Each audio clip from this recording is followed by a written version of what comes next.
దొంగతనాలు నేరాలు ఘోరాలు చేసి పట్టుబడ్డ నిందితుల చేతులకు బేడీలేసి అరెస్ట్ చేసి జీప్లో ఎక్కించుకొని కోర్టుకు తీసుకుపోతుంటారు పోలీసోళ్ళు.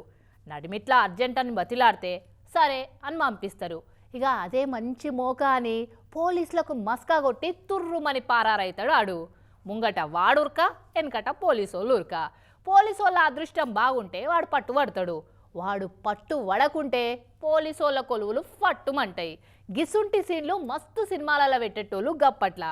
అయితే ఇప్పుడు ఇదంతా ఎందుకు చెప్తున్నానంటే హిమాచల్ ప్రదేశ్ పోలీసోళ్ళకు పట్టుబడ్డ ఓ నిందితుడు వాళ్ళ కొలువులు ఫట్టుమనిపించినంత పని చేసిండు. గిట్లా కొలువులో చేరినాక పోలీసు వాళ్ళకు డిపార్ట్మెంట్ వాళ్ళు ఫిట్నెస్ పరీక్షలు పెడతారో లేదో కానీ అప్పుడప్పుడు దొంగలు నేరగాళ్ళు మాత్రం పక్కా పరీక్షలు పెడుతుంటారు వాళ్ళ ఫిట్నెస్కు. ఇక చూడు,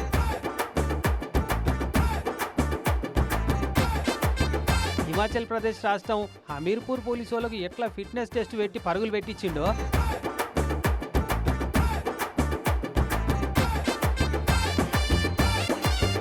చెప్పులు ఉష్పంగా ఒక్కటే ఉరుకుడు పెట్టిండు జీపు దిగంగానే. అగ్గగగ్గ పాయ పాయ పకడో పకడో అనుకుంటా ఉగలేనికి ఇంకోళ్ళు దిబ ఉరుకులు పరుగులు పెట్టిరు పోలీసు వాళ్ళంతా. మొత్తం 9 మంది పోలీసు వాళ్ళు ఎంటబడి మొత్తానికి దొరకబట్టి వాళ్ళ పరువును పోలీస్ పోస్టులను దక్కించుకున్నారు.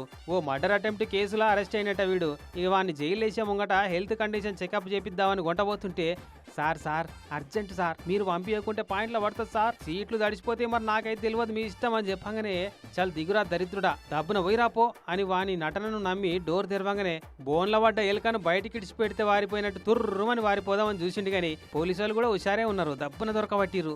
నయ్యం ఇంకా జర్రైతే మా పోస్టులు ఊస్ట్ అవుతుండే వీడు చేయబట్టి. మా పోలీస్ జీపులో సీట్లు తడిచినా సరే తుడుచుకోవచ్చు, కానీ మల్లోపారైతే ఎవ్వరిని నమ్మొద్దు అని గట్టిగా దమ్ము పిలుచుకున్నారట.